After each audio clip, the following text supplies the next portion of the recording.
Narito na ang sumbungan ng kamanggagawa. Kasama si Eli San Fernando at Attorney General Du. Para sa manggagawang Pilipino. Laban natin to! Magandang araw mga kamanggagawa. Nandito po ulit tayo sa ating panibagong episode ng Sumbungan ng Kamanggagawa. Ngayon po medyo bagong style naman ang ating gagawin. Ang ating kasing complainant po ngayon ay may sakit, no? So siya ay hindi siya makapunta dito sa ating studio, pero minarapat natin na tawagan siya sa through Facebook Messenger. Alam nyo kasi dito sa Sumbungan ng Kamanggagawa, sinusubukan nating abutin lahat yung ating mga kayang maabot ng mga manggagawa na nais magpatulong sa atin. So tingnan po natin at tawagan po natin yung ating complainant. Hello, pwede pakilala ka muna para sa mga viewers natin. Hello po, ako po si Betleya Jorvina po, 31 years old po. Bali, dati pa akong regular employee sa Samsung Electromechanics Philippines po. Located po sa Calamba, Laguna. Anong ginagawa ng sa Samsung, ano yan? Samsung Electromechanics. Ano po siya, attorney, gawaan ng mga chips na inilalagay sa mga gadget natin. Sa mga cellphone. Opo. Tsaka laptop, no? So, anong trabaho mo doon, Bea? Ako po ay quality control po sa sa Samsung po, under po ng inductor department. Ilang taong ka nagtrabaho dyan? Bali, magpa 5 years po sana ako sa July 21. Pero anong nangyari? Bakit sana? Na-diagnose po ako ng sakit ko noong 2023 po, September. Tapos, anong sakit yun? Multiple disc bulging po mula dito sa leeg hanggang dito sa balakang. Okay. Tapos po, may cervical at lumbar spondylosis po ako, tsaka fibromyalgia po. Ako, hindi ko maintindihan yung mga yung mga medical terms na yan. Pero, in short, malalang sakit ito.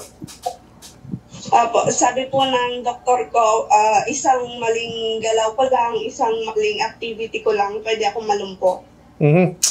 So, na-diagnose ka last year, tama? 2023 2023 pa. So, pero nagdire-diretso ka pa rin ng trabaho sa Samsung. Opo. So, ano nangyari? With the restrictions po, bawal na akong magbuhat, bawal akong maglakad ng malayo, tsaka yung mga pwedeng mag-strain ng muscle. Bilang quality control ba, nagbubuhat ka ba ng mga mabibigat? Opo. Depende po sa process na napupuntahan. Ako po ay napunta sa input process kung saan buo pa po. Hindi pa nahati-hati yung chips. Kaya medyo mabigat po siya. Ganun po. So, nung na-diagnose ka, nung mga sakit mo, inilipat ka ba nung kumpanya sa ibang trabaho? Bali 3 months pa po ako nag-stay dun sa current process ko kahit may restrictions na ako ng clinic at saka doktor. Tapos nung apersahin po sila ng clinic, nailipat ako, saka lang po nag-action yung mga managers ko. So, saan ka inilipat? Sa plating process po nila ako inilipat. Kaso nakatungo naman po, nagpa-polish, tapos, madami pong ginagawa, nagpa-plant ng chips, ganun. Okay. Which is bawal din po sa akin, sabi ng doktor ko. Okay, so ano nangyari? Lumala ang sakit mo? Opo. Noong una po, ang diagnosis lang sa akin, lumbar lang, 4 na disc lang po. Pagpasok po ng 24 February, damay na po yung leeg ko. Meron na din siya. Parang hindi lang yung 4 na disc. Kahit isang disc nga lang, masakit yan, di ba? Malala na yun. So, sa'yo, 4 na disc. Dahil sa pagyuko at pagbuhat ng mabibigat. Opo. So, pero tumagal ka pa rin. Tumagal ka pa rin sa kumpanya. Kasi sabi mo, 2023 pa yon. Opo. tumagal naman po ako, inilipat nila ako sa naka-focus lang sa monitor. Tumagal na po ako doon kasi ang hindi naman po initagal ng aking mental health naman po. Okay. Yun po, lagi akong nabubuli ng supervisor kasi hindi nila naiintindihan yung situation ko. Nung nandiyan ka na nun sa monitoring, Apo. so yung supervisor mo ng monitoring, siya yung nambubuli sa'yo? Opo, hindi lang po yun, pati po yung manager ko, sinasabihan nila po ako ng masasakit na salita. Paano mga pambubuli at paano mga masasakit na salita ang mga sinasabi sa'yo? February 2024 po, bago ma-diagnose yung sa leeg ko, na nag-audit po yung clinic doon sa process ko, sa plating process, na sinabihan ako ng clinic na hindi ako pwede doon. Kinausap po ako ng manager ko, doon na siya nag-start na magsabi ng masasamang salita sa akin. Yung sabi po niya, pag in-endorse kita sa HR, expect mo na yung bad news. Sabi niya gano'n. Tapos, sinabihan din niya ako na may sakit ka sa lumbar, dapat hindi ka nagpapalaki. Eh, yung paglaki ko po kasi, epekto siya ng mga steroids ko. Tapos, ang dami pa po niyang sinabing masama sa akin. Tapos, sinabihan pa niya ako, magpakatingin ka kaya sa albularyo. Baka ikaw ay masama ang ugali. Yun po yung sabi niya sa akin. Which is, mayroon naman na po akong mga medical na nagpapatunay na iyon yung sakit ko. Tapos, Pati yung iyong mental health problem, meron niyang nagpatingin ka ba sa doktor? Hindi po ako nakapagpatingin kasi hindi na din siya sakop ng health card namin. Tama. Medyo mahal po siya. Hindi po kaya ng bulsa ko. Gawa ng mga maintenance ko na din po na gamot. Totoo. So, gaano katagal, Tapos, ilang buwan tumagal yung ganyang klaseng pangbubuli sa'yo ng mga bisor mo at saka ng mga ibang tao dyan? halos po hanggang bago nila ako ipa-force resign, attorney. So, mga 1 taon, ganun ba? Opo, attorney. Tumagat ng ganun. So, sa 1 taon, tiniis mo yan? Po, start lang po siya ay October. Pero yung manager ko po, 1 taon mahigit. At yun, continuous yun, halos araw-araw ba na na may mga Hindi ganyang naman po. komento? May mga pahis lang po, attorney. At yan ay nag-compound, kumbaga, dumagdag, nagpatong-patong yan at lalong nagpalala sa iyong mental health. Opo. At nag-cause na din po na halos lahat ngayon ng disco affected na po ito. Hindi. Kala kasi ng iba, pagka mental health, walang epekto, no? Parang, nababaliw ka lang, o kaya ikaw ay maarte ka lang.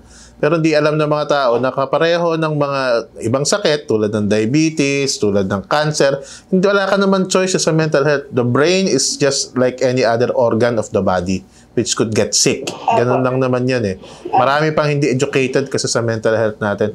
So, anong dumulo? Saan dumulo yung na yan? Bakit ka pinagsabi mo kanina, forced resign? Opo. Bago yung attorney, nag-attempt pa po ako na mag-suicide 2 beses. Oo. Talagang ibig sabihin, lumala na talaga. Opo. Buti naman at medyo okay ka na ba? Okay ka lang na pag-usapan to? Kasi alam ko minsan nakaka-retraumatize yung mga ganito pag kinikwento mo eh. Kasi sinabihan pa rin po nila ako na wala na akong silbi, wala na akong pakinabang. Yun po. Ay, ako.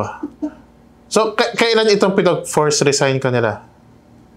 Noong June 4 po, attorney, bali pinadalahan nila ako ng notice to report noong June 3. June 4, nag-report po ako. Akala ko para lang mag-update kasi baka hindi nila nare-receive yung mga notice ko. Pero ang clinic po, nare-receive po nila yung aking mga notice na naka-rest po ako. Pinagre-rest ako ng doktor ko dahil sa lala ng aking situation ngayon. So, nung pinag-force resign ka, nag-resign ka ba? Nag-submit ka ba na resignation letter? Pinilit po nila ako kasi ang sabi nila yung sakit ko ay epekto ng accident ko noong 2018. Nadulas po kasi ako 2018. Diyan din sa Pero Samsung. Hindi po. Bali nasa abroad ako nung time na yun. Pero kanan po yung tumama sa akin. Nung bumalik po ako sa doktor ko, tinanong ko yung doktor ko kung possible ba yung sakit ko yung nakuha ko last 2018. Ang sabi po ng doktor ko ay hindi, imposible. Tsaka po ang affected sa akin ay kaliwang katawan. Kaya po ako yung napapayag nila na mag-resign. Gawa ng pinipilit nila na 2018 po, yun yung nag-cause ng sakit ko. Anong nilagay mo sa resignation letter mo na reason kung ba't ka nagre-resign? Magpapagaling po. Hindi mo inilagay doon na dahil ikaw ay pinilit mag-resign? Hindi ko po nailagay na kasi may format na po silang binigay sa akin. So hindi ikaw ang nagsulat, hindi mo handwritten? Handwritten ko po siya, attorney, pero may May kinokopya ka? Tinularan ako. Opo. So after nun, binigyan ka ba nila ng separation pay? Hindi po, attorney. Bali, dapat clearance ako nung June 27. Hindi po ako nag-clearance kasi nga gusto ko siyang ilaban. Pero ano ba ang gusto mo bang bumalik sa trabaho o mabayaran na lang yung iyong years of service? Attorney, kasi ganito po, ang sabi po nung iba doon, nung ibang empleyado na kakilala ko doon, may mga ganong situation na din, na ipinadole sila, ni-reinstate, ilalagay lang sa ibang process na hindi sila pagagawin, tapos ilang months lang, ite-terminate sila. So, ibalik man nila ako, doon pa din po yung ending ko. Doon pa rin pupunta. Hahanapan ka ng butas. Naku, maraming HR na ganyan nga. Tama ka, Bea. Ito, alam mo, doon sa resignation, no? Doon muna tayo mauna. Walang pwedeng pumilit sa kahit kaninong empleyado na mag-resign. Ang resignation ay voluntary lamang. No? So, hindi yan po pwedeng, lalo na yung meron silang kokopyahin mo na lang para kopyahin sa resignation, hindi po pwede yan. Malinaw rin yan na yan ay constructive dismissal. Anong ibig sabihin ko nito? Yung pangbubuli sa iyo, no, na masasakit na salita ang sinasabi sa iyo, paulit-ulit at walang pakialam sa inyong mental health well-being, ay yan ay signs ng diskriminasyon. At yung diskriminasyon ayon sa batas ay bawal sa labor code. Kaya yan, at dahil doon napilitan kang mag-resign na, pinilit ka nga eh. Kaya po pwede kang mag-file ng tinatawag natin constructive dismissal. Constructive illegal dismissal, no? Ikaw ay... Sige. Nag-file po ako sa SENA. Ito lang, June 14, pagka-forced resign sa akin. Kaso parang hindi po napapansin ng dole natin dito sa Calamba. Nakailang follow-up na din po ako. Call, email, wala pong nagre-reply sa akin. So, wala pang schedule ng mediation conciliation mo? Hanggang ngayon? Wala, turn. Opo. Ba, mukhang kailangan kalampagin natin yung mga taga-dole na yan, ha? Sa NLRC ka ba o dole nag-file? Sa online, attorney. Sige. Kailangan, tingin ko, mas mabuti, pumunta kang kusa. Alam mo, ang dole at NLRC, hindi pa sila masyadong sanay din dyan sa online na yan, eh. Hindi natin alam yung tagal ng ng pila dyan sa online na filing. Pero kaya mo bang pumunta sa opisina ng NLRC para mag-file? Papasamahan naman kita. Pipilitin po, attorney. Nakakatayo ka ba? Nakakatayo ka naman? Nakakatayo na po. Nakakalakad din. May alalay ka lang? Opo. May back brace lang ako, attorney. Back brace. So sa Calamba ka lang naman, no? Opo. Makakapag-commute naman po. Kaya pa naman. Sige. Papasamahan kita sa ating paralegal dyan sa Laguna para ikaw ay makapag-file nung constructive illegal dismissal case. No? Okay, At si Noims, total gumawa naman kayo ng group chat na, no? Siya ang makikipag-coordinate sa'yo para doon sa schedule. Ikaw ang magsasabi ng schedule, kung kailan ka maluwag, tapos i-coordinate niya sa ating isang paralegal, sa staff, para samahan ka mag-file ng case. Tapos tutulong din tayo sa pagpa-follow up ng kaso mo na yan. Hanggang dulo, sasamahan ka namin dyan. Thank you, attorney. Thank you po. Kasi hindi ko din po alam kasi wala naman akong knowledge sa mga gantong bagay. Tapos nadadagdagan pa po ng sabi-sabi ng mga dati kong katrabaho na pag sa Dolly Calamba daw po ako pumunta, yun daw po ay nababayaran ng Samsung. Hindi daw ako mananalo kasi malaking kumpanya. Huwag kang magalala. Hanggang pagka natalo tayo sa arbiter, apilan natin sa commission, pag natalo ulit doon, Court of Appeals, Supreme Court, at bayaran nila hanggang Supreme Court. Tingnan natin kung kaya nilang bayaran pati mga Supreme Court justices, no? Sabi ko nga sa'yo kanina, ilalaban natin yan hanggang dulo. Thank you po. Ay, attorney, tatanong ko din po kung anong pwede kong gawin sa naging action ng mga manager ko sa akin. Kasi nagpa-counseling ako sa Samsung Clinic, sa HR, nagpapa-counseling po ako dati ng aking mental health. Hindi naman lingid sa kanila yung pinagdaanan ko po sa aking manager pero wala silang naging action. Ano po yan, no? Constructive dismissal nga, kasama sa diskriminasyon yan. Pero kung gusto mo silang kasuhan separately, hiwalay na kaso po yun. Civil case po yan, sa korte yan. No? Pero yung kanilang diskriminasyon sa trabaho, yan ay kasama doon sa constructive illegal dismissal case. Sige po, attorney. Sige, baka may gusto kang sabihin sa mga nanonood ng Subukan na Kamanggagawa. Final words. Sa mga nanonood po at makakapanood, alam kong hindi lang ako yung nag-iisang pinorse resign ng Samsung. Kung gusto nyong sumama sa akin, ay kontakin nyo lang si attorney. Makikita nyo yung number niya sa kanyang YouTube channel sa Manggagawa. Meron din silang Facebook page, Manggagawa Party List. Para ikaw na yung talagang marketing natin. Huwag kang magalala, Bea. Ano yan, tututukan natin yan, Bea. Thank you po. Marami kasing ganyan talaga na na sitwasyon na inaalipusta, discriminate ng mga managers para na lang pilitin na lang mag-resign. Minsan style nila yan eh. Para mag-resign ka na eh. Talagang papahirapan yung buhay mo. At ang mga manggagawa, siyempre, walang matakbuhan.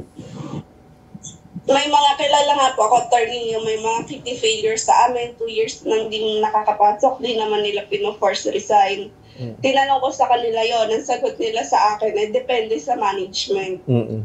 Tsaka walang forced resign. Hindi yan totoo. Voluntaryo lamang lahat ng resignation. Tandaan yan. Kaya naman natin ginagawa itong show natin na Subukan na Kamanggagawa. Actually, matagal ko nang ginagawa naman ito na tumutulong sa mga manggagawa. Mahigit 1 dekada na. Pero ngayon lang tayo nag-video ng ganito, gumagawa ng mga video for educational purposes. Para sa ganon, yung mga may kaparehong sitwasyon, katulad ng mga ating mga nakakausap dito, meron silang mapapanood at matututo sila doon sa kanilang mga sitwasyon at kung ano ang gagawin doon sa kanilang mga problema. So, maraming salamat, Bea. Asahan mo ang tawag ng aking opisina hanggang dulo. Sabi ko sa iyo, hanggang Supreme Court. Sasamahan ka namin. Okay? Ingat ka, huwag kang huwag kang masyadong pa-stress. Nakakaano yan. Mas dagdag pa yan doon sa mental health. Pagaling ka mabuti. At sa hope, pagka pumunta ako dyan sa Calamba, kita tayo. Aba, attorney. Sige. Okay, sige. Bye. Ingat. Salamat. Ayan po mga kamanggagawa, no? Kalunos-lunos talaga yung sinapit ni Bea, no? Sa kamay ng kanyang employer. Ang dami pang mga ganyan na mga manggagawa na araw-araw discriminate ng kanilang mga employer. Alam nyo, ang isang nagtumatak sa akin dito sa kwento ni Bea, yung kawalang bahala nitong mga manager niya at supervisor do sa mental health problem niya. Akala kasi ng karamihan yung mental health, sabi ko nga kanina, akala nila parang nababaliw lang o artihan lang. No, hindi po. Ang mental health problems ay totoong sakit, totoong problema. Like any other organ, ang ating pong mga utak, ang brains natin ay pwedeng pumalya, magkasakit. Kaya po, yan po ay dapat seryoso nating harapin. At doon naman po sa mga employer ni Bea, no, na Samsung, wag naman ganyan. Ang mga manggagawa ay tao rin. Hindi po natin dapat sila pinag-force resign. Bawal po yan sa batas. At asahan po ninyo na amin pong sa alalayan itong si Bea hanggang sa dulo. So muli po, ako po si Attorney General Du. Tulad po ng lagi ko sinasabi, ang mga karapatan at interes ng manggagawa, hindi po yan hinihingi. Yan po ay inilalaban. At pag inilaban po ninyo ang inyong mga karapatan, asahan po ninyo, katabi po ninyo, kasama ninyo, katulong ninyo ang sumbungan ng kamanggagawa. Sama-sama tayong manindigan para sa serbisyo, karapatan at katarungan. Sumbungan ng kamanggagawa para sa manggagawang Pilipino. Laban natin to!